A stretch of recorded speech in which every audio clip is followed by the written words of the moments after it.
हाथ ऊपर करके 12 बजने को कुछ ही घंटे बाकी हैं, तो एक बार सभी हाथ ऊपर करके जय श्री राम, जय महाकाल। आदरणीय मंच पर उपस्थित सभी मान्यवर, हमारे किशन जी भगत के लिए एक बार जोरदार सगळ्यांना विनंती करते की जोरदार टाळ्या मारून त्यांचे अभिनंदन आणि स्वागत करा। अपने चांदूर बाजार में जाने त्यांचे पूर्ण जेवढेही लोग आप लोग सब यहाँ पे आए हैं हमारे नगरी में, आपका स्वागत है।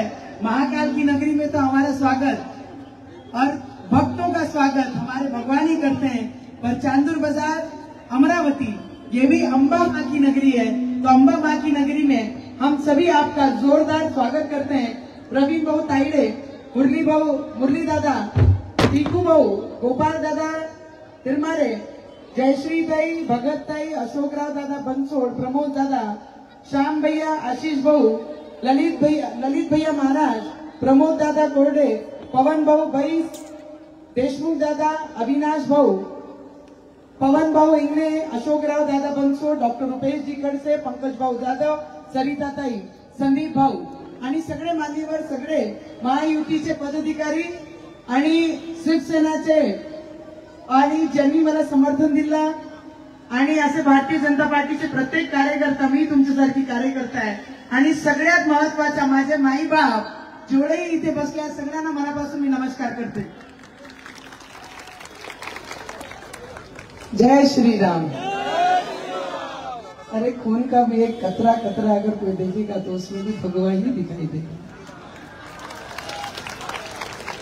मैं आप लोगों को एवढंच सांगेन की येणारे काही दिवसामध्ये परत आपले देशाची इलेक्शन आहे, त्याच्याकरिता आपण सगळे मतदान करणार आहे। पण मी आपल्याला एवढंच विनंती करीन की या जिल्ह्यासाठी गेल्या 40 वर्षाचा इतिहास मोडणारा प्रत्येक गोष्टीचं काम या मतदारसंघामध्ये एक नवीन खासदार, बिना कोणताही खानदानी वारसा नसणारी एक व्यक्ती पार्लमेंटमध्ये तुमच्या आशीर्वादाने 2019 मध्ये गेली। माजी सैनिकाची मुलीनी मी कधी स्वप्नातही हे विचार केला नव्हता, कधी एखादी लेडीज मी 25 लाख लोकांचा प्रतिनिधित्व त्या पार्लमेंटमध्ये करण आणि या मतदारसंघाने मला आशीर्वाद दिला 2019 मध्ये आणि त्या पार्लमेंटमध्ये रिप्रेझेंट करण्यासाठी आपण सगळ्यांनी पाठवलं।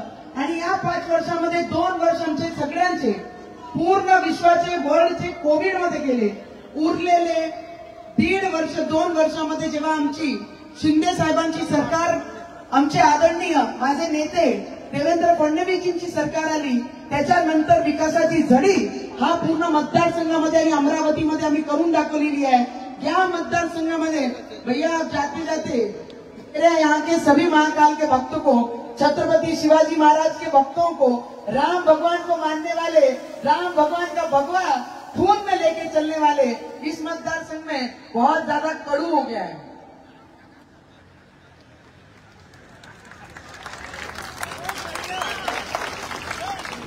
तो आपकी वाणी से मेरे महाकाल के शब्दों में ये पूरे भक्तों को मीठा करके ही जाना, ये मतदारसंघ ने बहुत सालों से कड़वा झेला है, तो इनको सबको शक्कर मिलनी चाहिए।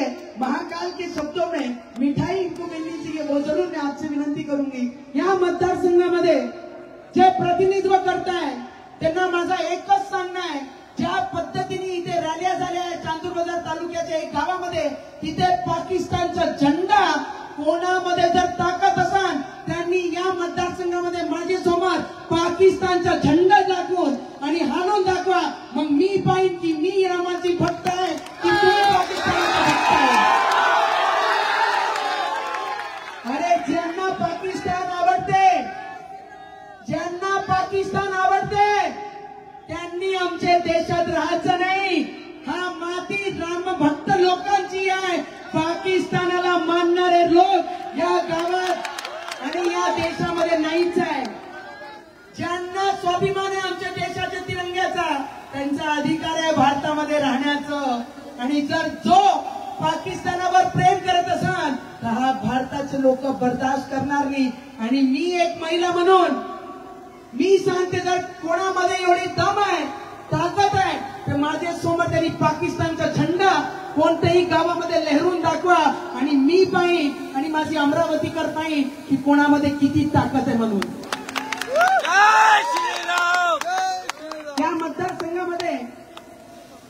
आपल्याला एवढीच विनंती करते की शकुंतला, ब्रिटिशकालीन शकुंतला, गेल्या किती वर्षापासून त्याच्यावर राजकारण होता. या मतदारसंघाचा जो आमदार आहे, मोठे भाऊ म्हणते, त्यांनी एक दिवस म्हटलं की माझी आईनी म्हणते विचार करून माझं नाव ठेवलं बच्चू. काय म्हटलं? बच्चू. आता बच्चू किती मोठं झालं, मोठं व्हायला लागेल ना आमच्या बच्चू दादालाही. तेवढंच राहणार आहे का बच्चूच राहणार आहे का? मेच्युरिटी आपल्या क्षेत्रामध्ये विकास नामाची गोष्ट काय असते ते तरी करून दाखवा. बरेचशे गावामध्ये हिंडत असताना 20 वर्ष ज्यांनी प्रतिनिधित्व केला, सारखे रोड त्या मतदारसंघात गावामध्ये नाही आहे, चांगल्या पद्धतीने शौचालय त्यांच्या मतदारसंघात नाही आहे, भिन्न लोक घरकुलासाठी बाहेर फिरतात. पण एखादा माझे मोठ्या दादांनी गरीब व्यक्तीला, गरीब महिलांना, ज्यांना कोणी वारी नाही, ज्यांच्याकडे मुलं नाही, ज्यांच्या नवऱ्यासोबत नाही, ज्यांच्या नवऱ्यांचं निधन झालं, ते टिनाच्या झोपडीमध्ये राहते, स्वतःचे खिशातून पैसे काढून एखादा गरीबचं घर तर बांधून दाखवा. फक्त स्वतःच मोठे होत आहे का दादा? मी आपल्याला विनंती करेन, 40 वर्षामध्ये शकुंतलाचा इतिहास या मतदारसंघामध्ये कोणी मोडू शकला नाही आणि ते मोडण्याचं काम केला. आणि शकुंतला येणारे काही महिन्यामध्ये शकुंतलाचं काम जोरात सुरू आहे आणि त्याची सॉइल टेस्टिंग सुद्धा सुरू आहे. अचलपूर ते चांदूर बाजारचं जे रेल्वेचा ट्रॅक आहे, 30 किलोमीटरचा जे नरखेडला जोडणारा ट्रॅक आहे, एवढे वर्ष तुम्ही राजनीती केली फक्त स्वतःचे परिवार मोठे करण्यासाठी, पण लोकांचे भविष्य आणि लोकांचे मुलांचे भविष्यासाठी तुम्ही राजकारण करू शकले नाही. फक्त गारोडीपणा करण्याचं काम तुम्ही या मतदारसंघामध्ये केलेलं आहे. आणि ते नरखेडची लाईन आणि नरखेडची जी लाईन आहे, मी सांगते माझा विजन या जिल्ह्यासाठी काय आहे. ती 30 किलोमीटरचं जे प्लॅन आहे ते येणाऱ्या भविष्यामध्ये त्याच्या सॉइल टेस्टिंग सुरू आहे आणि ती नरखेड सोबत ती लाईन जुळत आणि इथून सरळ मार्ग म्हणजे दिल्लीला माझी अचलपूर आणि चांदूर बाजारचे लोक सरळ कनेक्टिव्हिटी होईल. तो विजन मी माझ्या जिल्ह्याचा घेऊन मी या मतदारसंघामध्ये काम करत आहे. अरे विमानतळ गेल्या किती वर्षापासून तो विमानतळाचा प्रश्न अटकून आहे आणि तेव्हाच तो प्रश्न सॉल्व्ह करू शकली जेव्हा देशावर इमानदार, देशभक्त, गोरगरिबांचे कामी पडणारा, शेतकऱ्यांचे, शेतमजुरांचे विचार करणारा त्या पदावर जाऊन बसला म्हणजे आमचे देशाचे प्रधानमंत्री जोपर्यंत आले नाही तिथपर्यंत माझा विमानतळाचा मुद्दा कोणी सॉल्व्ह करू शकला नाही. आणि देशाचे प्रधानमंत्री आले आणि या वर्षी आप जितने भी लोग मेहमान हमारे मतदारसंघ में एरिया में आते हैं ना, आने वाले समय में किसी को अगर दूर से आना है तो ट्रेन और गाड़ी से नहीं, सीधा विमान, सीधा एरोप्लेन मेरे क्षेत्र में आएगा. इतना मैं जरूर आप लोगों को कह सकती हूँ. 2024 या वर्षी माझे मतदारसंघामध्ये विमानतळाचं काम पूर्ण होऊन सप्टेंबर ऑक्टोबर पर्यंत माझी अमरावती हे उडान भरण ते काम मी गेल्या 5 वर्षापासून केलेलं आहे. अरे तुम्ही एवढे मोठे आहे, एक बाईच्या मागे लागता, किती अनुभवी आहे, एक महिलाच्या मागे लागता, किती एक्सपिरियन्स, किती अनुभव, किती पैसेवाले आहे. अरे मी तर साधी सुधी माझी सैनिकाची मुलगी आहे, कष्ट करून संघर्ष करून रक्ताचा पाणी केला आणि मग मी इथपर्यंत आली. मला म्हणतात बाहेरची आहे. मला तुम्हाला विचारायचं, सासरवाडी माझी महिलांची आपली असते की माहेर आमच्या असते? आमचा शेवटचा श्वास सुद्धा आमच्या सासरवाडीमध्ये जाते. म्हणजे हा घर माझा परमनंट घर आहे. आणि हे नेते म्हणतात भांडते कोणासोबत आहे. एक महिलाच्या विरोधात सगळे नेते एक झाले आहे. खद्याला निवडून आणा म्हणे पण नवनीत राणला पाडा म्हणतो. मला आपल्याला विचारायचं आहे, मी राजकीय क्षेत्रातून नसून सुद्धा विमानतळ माझ्या जिल्ह्याचं मी करून आणलं. चांदूर बाजार ते अचलपूरचा 30 किलोमीटरचा पॅन जे ट्रॅक जेवढे अनुभवी नेते आले ते करू शकले नाही, ते करून आणण्याचं काम नवनीत राणाने केलं. आणि त्याच्यासोबत गव्हर्नमेंट मेडिकल कॉलेज अमरावतीमध्ये हा कोणी भूतो आणि भविष्य विचार करू शकला नाही। 2019 मध्ये माझ्या प्रत्येक भाषणामध्ये होता की गव्हर्नमेंट मेडिकल कॉलेज मी माझ्या जिल्ह्यामध्ये आणि त्याचं काम सुद्धा सुरू झालेलं आहे। ती कमाई या जिल्ह्यासाठी नवनीत राणाने केलेली आहे। नवनीत राणा स्वतःसाठी नाही जगली, स्वतःचे राजकारणासाठी नाही जगली। 5 वर्षामध्ये एकही गावाचा कोणताही सरपंच नाही, सदस्य नाही ज्याला मी सरपंच पदातून बाहेर काढलं आणि त्याच्यावर गुन्हे दाखल केले। कोणी जर रॅल्या काढल्या तर त्याला आतमध्ये टाकलं। नवनीत राणाचं राजकारण तो नाही आहे। नवनीत राणाचं राजकारण जे बुजुर्ग व्यक्ती आहे, जे हँडिकॅप आहे, जे मतिमंद लोक आहे, ज्यांना 600 रुपये भेटत होते त्यांना 1500 पर्यंत आपण पोहोचवला, तो राजकारण नवनीत राणा करते। त्या राजकारणासाठी नवनीत राणा इथे आहे। कोण माझा आहे आणि कोण माझा नाही आहे। प्रहारचे जर कार्यकर्ता असेल ना, फक्त 15 दिवसाचं आचारसंहिता आणि इलेक्शन आहे। काँग्रेसचे असेल, कोणतेही सेनाचे जरी असले नेते आणि भांडू, पण इलेक्शन झाल्यानंतर प्रत्येक कार्यकर्ता पक्षाचा तो माझा परिवार आहे। आणि त्याच पद्धतीने मी 5 वर्ष काम केले। चेहरे आणि कपडे पाहून नवनीत राणा काम करत नाही, त्यांची गरजा पाहून नवनीत राणांनी काम केलंय आणि थोडी इमानदारीने काम केलंय। आज या जिल्ह्यामध्ये 16,000 ओबीसींचे घरकुल मी तिथून करून इथे आणलेले आहे। ती कमाई मी माझे केंद्रातून खेचून या मतदारसंघामध्ये आणली आहे। अरे टेक्सटाईल पार्क देशामध्ये फक्त 7 टेक्सटाईल पार्क देशाचे प्रधानमंत्रीजीने दिले आणि 1 महाराष्ट्राला, आणि ती 1 टेक्सटाईल पार्क मी माझी अमरावतीमध्ये आणली। ती कमाई या जिल्ह्यासाठी आपण केली। 11,000 कोटीचं इन्व्हेस्टमेंट त्या टेक्सटाईल पार्क मध्ये होणार आहे आणि 2 ते 3 लाख मुलांना त्या कंपन्यामध्ये रोजगार लागेल आणि ती माझी खरी कमाई आहे। तुम्ही कामगार मंत्री असताना सुद्धा का अचलपूरचे MIDC सुरू नाही झाले? का चांदूर बाजार मध्ये एकही उद्योग संत्र्याचा तुम्ही आणू शकला नाही? तुम्ही उद्योग फक्त तोड्या करण्यासाठी आहे। अरे ठेले सुद्धा तुम्ही सोडले आणि तोड्या करण्यासाठी। तो कडू या मतदारसंघाचं आपल्याला गोड करायचं आहे। मी आपल्याला एक विनंती करेन, ज्या पद्धतीने MIMनी काही दिवस पहिले माझा बाप काढलं, माझे स्पष्ट शब्द आहे की माझा बाप म्हणजे माझा राम भगवान आहे। त्या बापाची लेक आहे मी। आणि कोणी उठला तर नवनीत राणा, कोणी मंचावर आला तर नवनीत राणा। महिला भारीच आहे बरं, त्यांना कळून दिलेलं आहे की बैमानची आता या अमरावतीत मी चालू देणार नाही। त्याचाच परिणाम आज या मतदारसंघ नाही, पूर्ण अमरावती जिल्ह्यामध्ये ती पोझिशन आहे।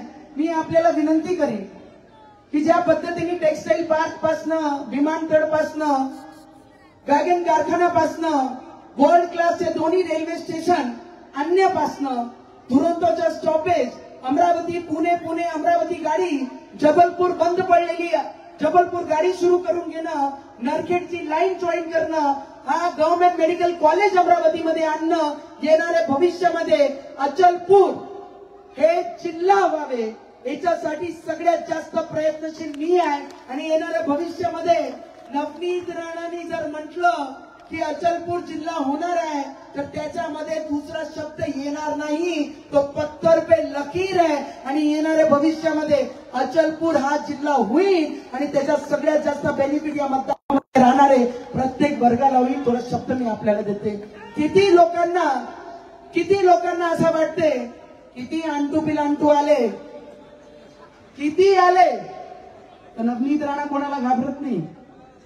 अरे त्या उद्धव ठाकरेजीने घाबरली नाही, 14 दिवस जेलमध्ये गेली, बाहेर निघाल्याबरोबर झाशीची राणी आई जिजाऊचं रूप घेऊन पदर खोसून नाही जेलातून बाहेर निघाली, पण मी घाबरण्याचं नाही केलं। कारण आई जिजाऊ जर घाबरली असती तर छत्रपती शिवाजी महाराज निर्माण झाले नसते। आई रमाई जर घाबरली असती तर डॉक्टर बाबासाहेब आंबेडकरांनी या देशाला संविधान देऊ शकले नसते। जर आई सावित्री घाबरली असती तर आमच्या महिलांचे पदरी शिक्षण पडलं नसता। मी त्याच महिलांचं स्वरूप आहे ज्या मैदानात घेऊन आपल्या सगळ्यांचं प्रतिनिधित्व मी करत आहे। मी आपल्याला विनंती करन, हात जोडून, किती लोकांना वाटतं की 2024 मध्ये नवनीत राणापेक्षा नवनीत राणासोबत या देशाचे प्रधानमंत्री ज्या पद्धतीने देशाच्या मानासाठी स्वाभिमानासाठी या देशावर काम करत आहे त्या 2024 मध्ये परत प्रधानमंत्री नरेंद्र मोदीजी झाले पाहिजे आणि अमरावती अबकी बार अमरावती में क्या खिलेगा एकदा सगळे हात वरती करून सांगा अमरावती में क्या खिलेगा ऐसे मत दिखाओ डेंजर है सबका गला ही दबाता है अमरावती में क्या खिलेगा आणि या सगळ्या विरोधकांनी पाहून घ्या मी रवीजी खूप डेडिकेशननी आणि इमानदारीने आम्ही काम करत आहे मी आपल्याला फक्त विनंती करेन जो आमचे मोठे दादा आहे ना ते म्हणतात आम्ही किराणा वाटते तुम्ही मुठभर साखर वाटा हो शेतकऱ्यांना शेतमजदूरांना आम्ही तुमच्या सोबत उभे राहू आम्ही 2 लाख परिवारांना प्रत्येक दिवाळीमध्ये भर किराणा देतो 10-10 किलोचं तुम्ही एक मुठ साखर 2 लाख परिवारांचे घरापर्यंत पोहोचून दाखवा दादा आम्ही तुमच्या सोबत उभे राहू तुम्ही आमच्या साऱ्यांची गोष्ट करत आहे तुम्ही फाटलेला रुमाल सुद्धा कधी कोणाला दिला नाही हो तुम्ही ते तरी देऊन दाखवा आणि मग तुम्ही रवी राणाची बरोबरी करा रवी राणा एक गरीब परिवारातून आलेला व्यक्ती आहे ज्यांच्या वडिलांनी हराम काम करण्याचं मजदुरी करण्याचं काम केलं त्या परिवारातून तो रवी राणा आणि आज मी जिथून घडली आहे वर्गाची 7वी वर्गामध्ये असल्यानंतर त्या वयापासून मी काम करण्याची प्रयत्न केली किती लोकांना वाटते की 2024 या पहिल्यांदा कमळ आमच्या मतदारसंघामध्ये आहे ते नक्की खिल्लं पाहिजे आणि नवनीत राणाला किती लोकांना वाटते की आमचा आशीर्वाद नवनीत राणाचे पाठीशी आहे एक सून म्हणून त्यांनी ते मला बाहेरची म्हटलंय पण मी माझे दोन्ही लेकरं माझा परिवार घेऊन माझे सासरवाडीतून बाहेर कुठे जाणार आहे माझा प्रश्नच त्यांना किती लोकांना असं वाटतं की त्यांचा आशीर्वाद माझ्या पाठीशी त्यांनी हात वरती करून मला आशीर्वाद द्या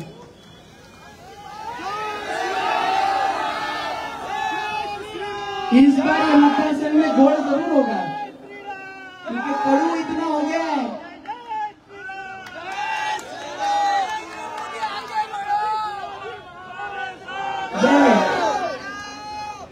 मैं इस देश में रहना है इस देश में रहना है तो जय श्री राम इस देश में रहना है जय श्री राम कहना है इसको कोई दूसरा ऑल्टरनेटिव्ह नहीं है कितीही तुम्ही बोंबला कितीही विरोधक बोंबले तरी हे जे मतदान करणाऱ्या नरेंद्र मोदीजींना पाहून या देशाच्या हिताकरिता पाहून मतदान करणार आहे कमळ सिंबल चिन्हला पाहून किती नंबरवर आहे आपला कमळ माझा प्रधानमंत्री एकच नंबर माझा देश माझी अमरावती काय आणि आपला कमळ चिन्हाचं बटन सुद्धा आणि एक नंबर जेव्हा येते ना बरेचशे लोकांनी म्हटलं की रवी राणाच्या गाडीपासून सगळी गोष्टी एक नंबर आहे हे मॅनेज करून आला होते आणि माझे अंजनगावचे वारीचे बरेचसे आमचे सुनील भाऊ ठाकरे भाऊ सगळे इथे आहे त्यांना सुद्धा मनापासून मी खूप खूप धन्यवाद करते आणि सगळ्यांचा मी मनापासून इथूनच आशीर्वाद घेते जय श्रीराम